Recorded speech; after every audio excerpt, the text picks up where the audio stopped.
guys, it's me again, and if you're watching this in whatever order I put these up, you're noticing I'm wearing the same thing, same makeup, same hair. It's because I am doing a bunch of videos today because why not? I feel like it, and yeah, so this is video number 3, I think. I wanted to do a little England roundup. I've been meaning to do this. I was going to cut these in a couple different videos because some of the topics were diabetic related and some of them were not. So I'm not sure. It depends on how long this video is. I might just do the diabetic related issues and then the non-diabetic roundup. Yeah, I'm going to do that. So the diabetes aspect. Of course, this is the first time I've flown since 1999, so 9/11 has happened, security has happened, things have changed in, you know, however many years that is. I was flying by myself. I am a type 1 diabetic, as you guys know, so there were a lot of things that I was unsure about because, you know, this is all new to me. And not only was I flying for the first time, I was flying internationally, which I was also very scared about because flying anxiety. I thought I was going to crash in the ocean. I didn't, so that's a good thing. But, so packing. I packed enough diabetic supplies to last me 3 months.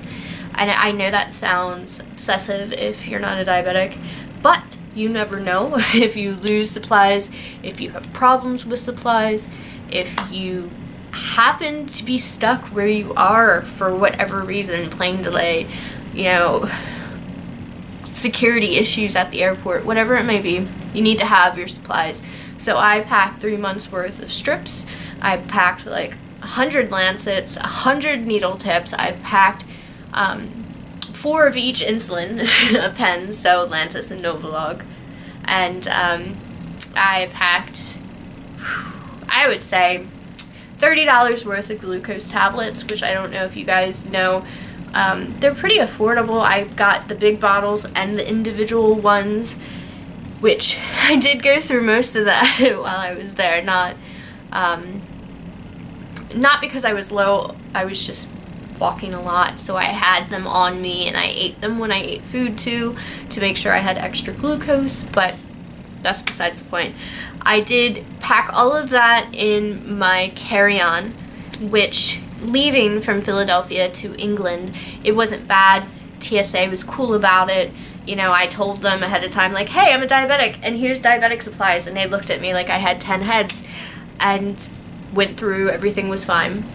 However, TSA from England in Manchester to America was another story. They had put my things through the security scan and they had to go through and search my bag. And also my purse and my jacket and my shoes.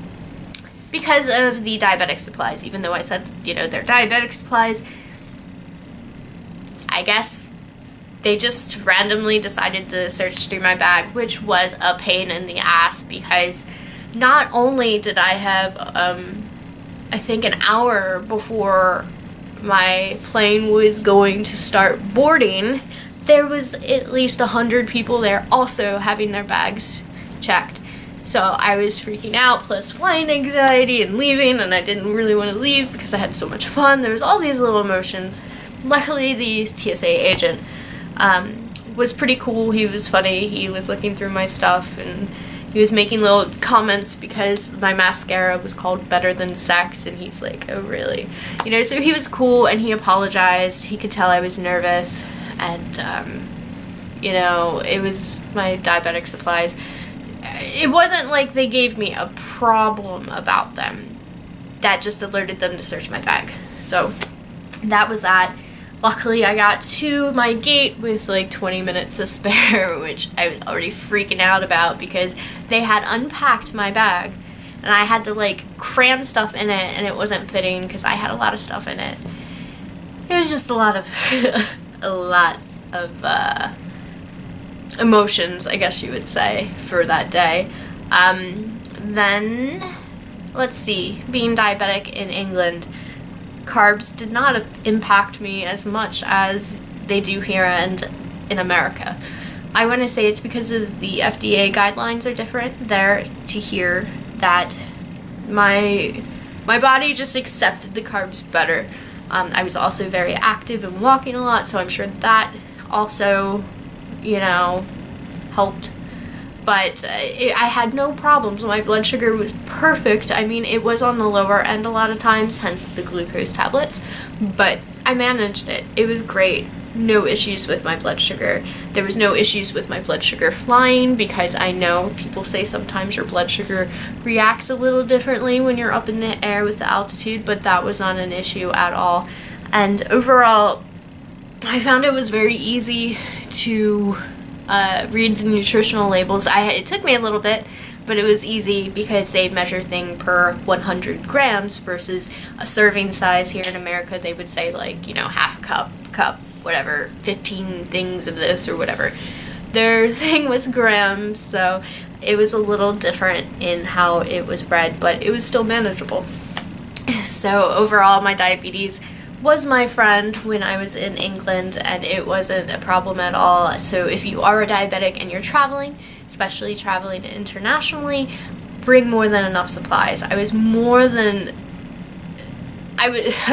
prepared, and I also had peace of mind because of that. You never know what happens. You don't want to go somewhere, especially alone in another country, and have an accident and not have resources or means to get your supplies. I mean, I'm sure you can, but it probably wouldn't be as easy if you were, somewhere like in America, because you can get your prescriptions easier. Anyhow, that was my England experience with my diabetes. I can't think of anything that is worth mentioning about traveling and being diabetic that I can think of. If I think of anything, I can always make another video.